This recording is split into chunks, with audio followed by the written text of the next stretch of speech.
Good day, folks. Welcome to Andrew's Life. I hope everyone's doing great this Friday evening.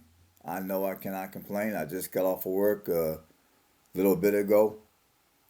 So let's talk about how you can save money during the holiday season. And this video is going to be for those of you that are planning the holidays and you have a family. Now, although I am not a parent, I don't have any kids. I still feel this advice is good advice for those of you that do have a family. Now, for starters, you don't have to buy everything that your kids want for Christmas. If you got the money and you want to buy those gifts for your kids, okay, do what you do. But for many of you who are struggling financially, or maybe you got a little bit of money, but you don't want to blow too much of it because the future of your employment might be in question. There's a lot of people getting laid off these days. Or maybe you're listening to me right now and you may have recently lost your job and you've got a family that you would like to provide the best Christmas for as possible. So, how do you do that without getting stressed out?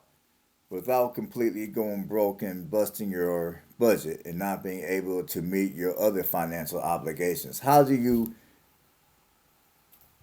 provide your family the best holiday you can provide? Well, this is how I would suggest you guys do it. Like, for starters, whatever your favorite food is, whatever your favorite snack food is, like for Christmas Eve, rather than going to Walmart and buying everything already pre-made, go to Walmart, or better than Walmart, go to Aldi's. Or if you live in the Midwest, go to Myers and buy all the ingredients that you need. And as a family, bake these goods together. Like, if you know you enjoy cookies for Christmas Eve, cookies and eggnog. When we were growing up, we used to have cookies, and there's this pastry called patissa. I think I'm pronouncing it right. My mom made it every year.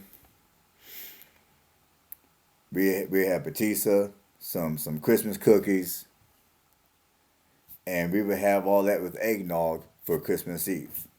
Oh, we would also have hors d'oeuvres.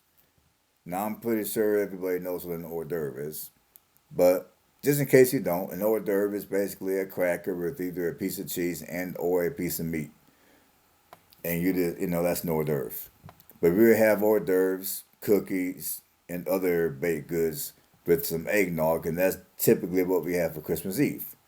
Now, the baked goods were homemade.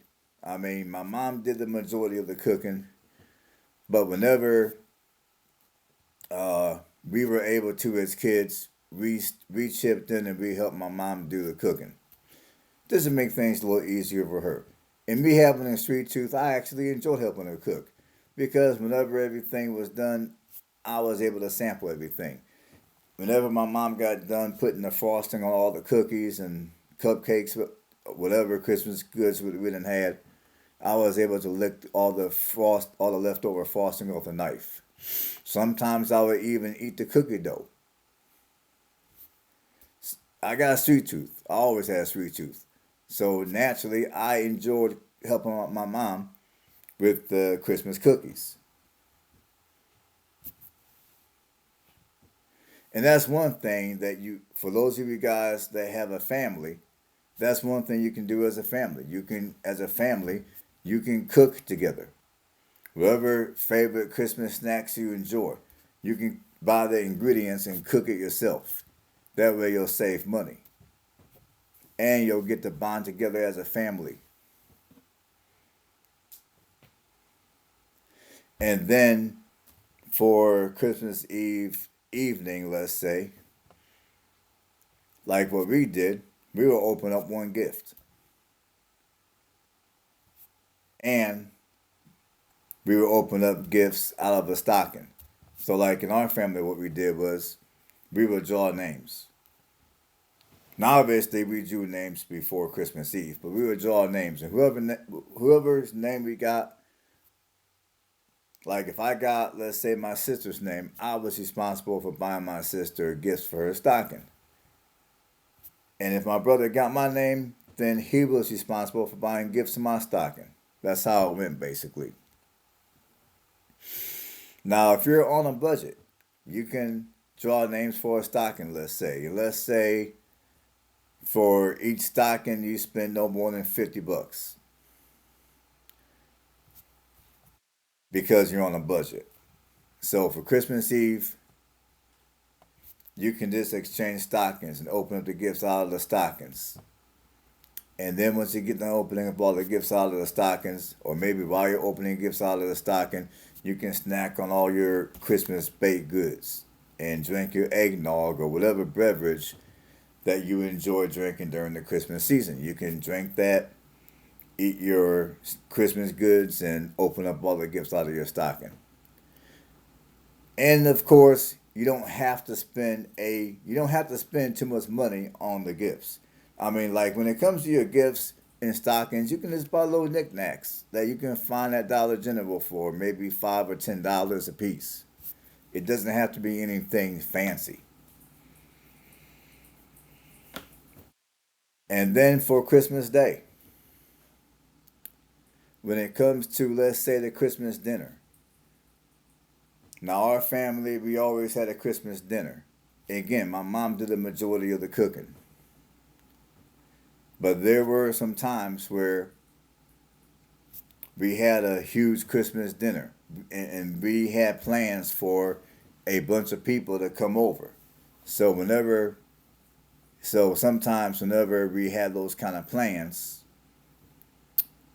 and this is something that you guys can do just to save money and relieve some of the stress that many people put on themselves during the holiday. For those of you that got families, this is an idea that I think will work for you guys perfectly. So, like this is what we did when we were growing up. Like my mom and dad, what they would do is they might prepare the ham and the turkey, and a lot of times they'll have maybe a couple of sides like like some sweet potatoes, mashed potatoes, maybe some stuffing. Well, down here in the South, they call it dressing. And then whoever you're inviting over for the Christmas dinner, each person that comes over would bring a additional side. Like one person might bring the drinks, another person might bring the desserts, another person might bring the rolls and the cornbread, another person might bring some of the snacks that you're gonna munch on as the day goes by, and for those who are in the sports, are sitting around watching football. And then another person might bring the vegetables and the dip and the chips. And if you do it like that, not only do you save a crap load of money, but you also reduce the amount of stress when it comes to getting ready for the holiday dinner. And then when it comes to Christmas presents, again, for those of you that got kids, now if your kid tells you that they want that new electronic device and it runs, let's say, $1,000 or two, and you okay, maybe you got the money, but if you buy that device, your money's gonna be tight for the next several months. Or again, maybe your job for whatever reason might be in question. It is okay to tell your son or your daughter no. And even if they decide to do the most and throw a tantrum after you tell them no, I promise you one thing. They will survive. They will be okay. They will still love you. They might be mad at you at the moment. They'll throw a little tantrum. But in the long run, they will be okay. They will survive it. I promise you. So don't be afraid to tell your kids no. Don't be afraid to tell your kids no. You might have to wait, or no, you're gonna have to earn it and buy it yourself. Don't be afraid to do that.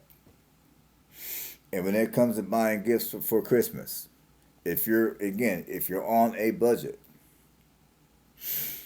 just have maybe a $100 limit per child. And whatever you can buy within that $100, that's what you buy and nothing more. And then you put those gifts under the tree. It may only be one gift. It might be two gifts. Depending on what it is you're going to buy, it could be several gifts. But no more than $100 per child. If you're super, maybe if you're super strapped for money, you might have to reduce that $100 to 50, whatever your budget calls for. Now, for those of you that have a little bit of money, this is what you do. And this is how you get the best bang for the buck during the holiday season.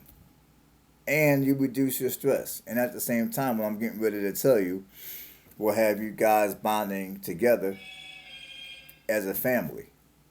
This is what you do. You wait until after Christmas to do the majority of the buying of whatever gifts. Now, granted, these gifts, you're not going to wrap them up. What you would do is after Christmas, and this is what we did as a family when we were growing up, you jump in the family car. You go to your local shopping center. And you look for all the sales. Like you look for the 50 and the 75+% offs. Like if your son or your daughter wants a new pair of shoes, or they want that new shirt, they want those new slacks. Rather than paying, let's say, $50 for some slacks and $40 for a shirt, they can buy the slacks for maybe $25. They can buy the shirt for maybe $20. Rather than paying, let's say, $150 for a pair of shoes. On clearance or on sale, they can buy them same shoes for maybe $75. If your kids are a little younger and they still want actual toys, you can probably buy that toy at 50 to 75% off of the original price after Christmas. The electronic device, sometimes you can get those on sale after Christmas. Like if an electronic device normally runs, let's say, $1,000, maybe it might be on sale for $500, or even if you gotta pay $700, that's still a savings of $300. And obviously, you would only do this if you have the money after Christmas to do such a thing. Or another thing you can do is you can just tell your kids straight up, listen, we're going to have Christmas dinner. We're going to celebrate Christmas. But we're not going to open up no gifts for Christmas Day. Instead, we're going to wait till the day after Christmas when everything is on sale. And we're going to go shopping as a family together. And whatever you want us to purchase, like you would tell your son or your daughter, hey, whatever you want us to purchase, us being the parents to purchase, let us know. And as long as it's within the budget, we'll go ahead and buy it for you. That way, if you're hitting up the after Christmas sales, you can actually buy way more presents for your children after Christmas than what you would have been able to before Christmas. I mean, granted, you're not going to take the time and wrap the gifts up and do all that.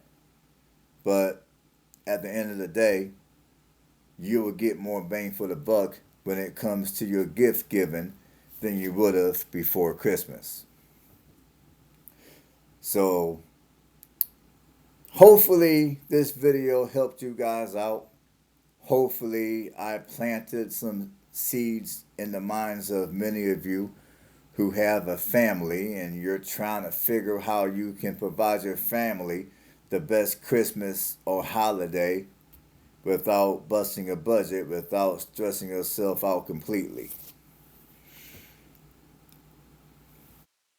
Now, when we were growing up as a family, fortunately for us, money was never a thing. I mean, we weren't rich, but we were never in need either. So for us, we typically opened up one gift and we opened up the gifts in the stockings Christmas Eve and ate our Christmas snacks. And then for Christmas Day, we would get up, go to church, and then when we got home from church, we would open up the gifts under the tree. And for us, if there is something that we wanted for Christmas, and if it was too expensive or if it exceeded the budget that my parents had set for Christmas, our parents they were not afraid to tell us no. And and there was some times that they told me no, and I threw a tantrum, I'm not gonna lie. But guess what? They just sat there calmly and watched me throw my little tantrum. And to this day, guess what? I'm still alive. I survived it. So I promise, your kids will survive you telling them no. I know some of you don't think so. You act like they're not going to survive. They're going to just crumple up and something bad's going to happen because you tell them no. But I promise, if you tell them no, they will survive. They will be okay. It builds character. Trust me.